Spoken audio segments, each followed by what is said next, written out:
Goeiedag, ons kuier weer vandag saam oor danksegging en ek gaan nou vir jou 3 vreemde woorde sê. O store good. Kom ons kyk 'n bietjie of ek jou kan help om dit te verstaan. Die teks kom uit Psalm 8. Here ons Here, hoe magtig is u naam oor die hele aarde. U wat u luister bo die hemelruim vestig.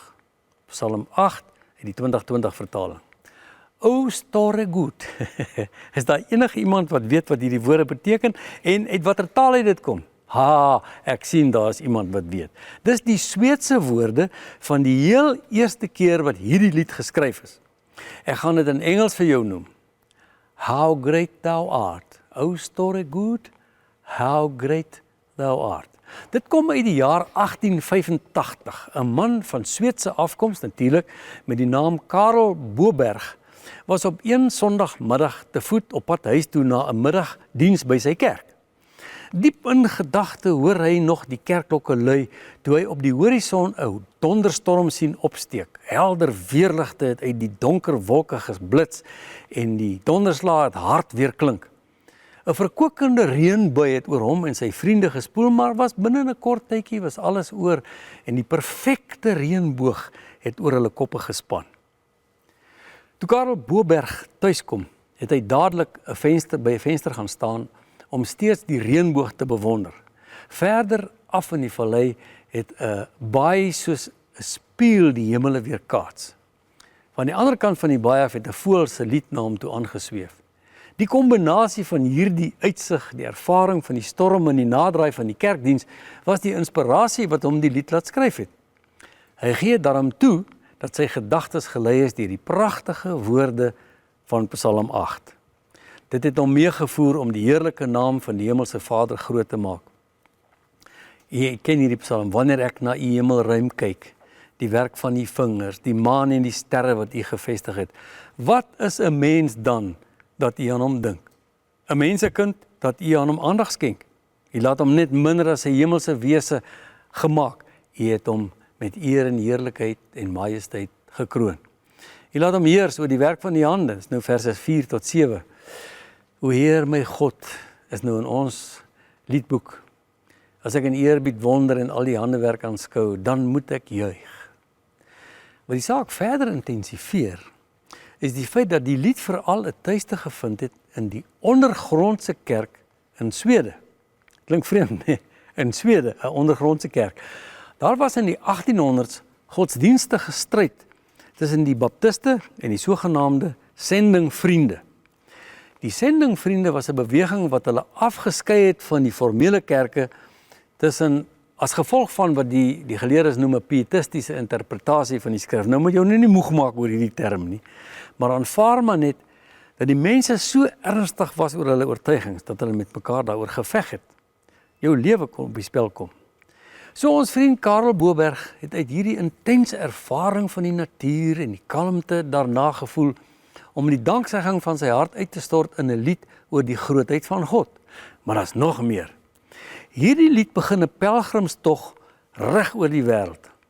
Van hierdie Sweedse gelowiges migreer toe na die VSA toe, waar hulle getuienis laat geld, maar nou moet hulle ook weer die inheemse taal of liewer Engels gebruik en Stuart Hine, 'n sendeling onder die Swede, word meegevoer deur die melodie van die lied en hy begin vertaal daaraan. En wat nou interessant is, hy dit in Russies hoor, terwyl hy en sy vrou in die Oekraïne gewerk het in hierdie tyd. En hulle het beleef dat mense hierdie lied so ernstig geraak word, dat hulle toe besluit, maar die Britse evangelie moet dit kry. En Charles Spurgeon, wat 'n baie groot invloed op Hine gehad het, moedig hom aan om hierdie lied te vertaal. Dit wys jou maar net hoe ons groote God se almag mense, strukture en tale gebruik deur sy Heilige Gees om sy doel te bereik, die vestiging van sy koninkryk, sodat sy oorspronklike skepingsdoel nader kan kom aan elkeen wat hom liefhet en dien. Dankbaarheid en is weer op ons tafel. Die lied het oral waar dit gesing is in verskillende lande in baie diep en blywende indruk gemaak het dit 'n groot naderdraai gelos in baie harte. Nog 'n lekker stukkie nuus uit die geskiedenis van hierdie onvergeetlike lied speel hom af in die uitreike van Billy Graham, die wêreldevangelis. Hierdie lied word die, kan ek dit noem, signature song van sy uitreike reg deur die 50er jare. Hy self het daaroor verklaar dat sy liefde vir hierdie lied gegrond is op die feit dat dit mense se oë laat wegdraai van hulle self af en hulle aandag dankbaar vestig op die heerlikheid van God wat sy liefde oor almal uitstrek. Dit is daarom glad nie vreemd nie dat hierdie lied deur die BBC se Songs of Praise aangedui is as die Britse publiek se grootste gunsteling van lofliedere. Verder is hierdie lied tot so onlangs as 2021 deur die tydskrif Christianity Today beskou as tweede op die lys van gewyde liedere. Net 'n kort koppie agter Amazing Grace. So laat ons ons harte tot hierdie onbeskryflik wonderlike God verhef en hom loof. Hoe groot is U? Jy kan daai lied gerus sing as jy in die verkeer is, of jy kan hom op 'n musiekspeler speel, of jy kan dit net sommer by die huis in jou stilte tyd voor God aan hom opdra op sy troon. Kom ons doen dit nou. O Heer ons God, hoe groot is U? Ons wil saam met die ganse skepping uitroep, te midde van 'n wêreld waarin daar soveel dinge vir ons verkeerd lyk. Fokus ons bo oor dit alles op die troon van die Here die Almagtige. Hy wie se naam oor die ganse heelal weer klink. Hy wat nooit die werk van sy hande laat staan nie. Hy wat ons vandag in sy greep hou en ons stuur as sy getuienis, die ambassadeurs van sy koninkryk, om uit te roep, hoe groot is U?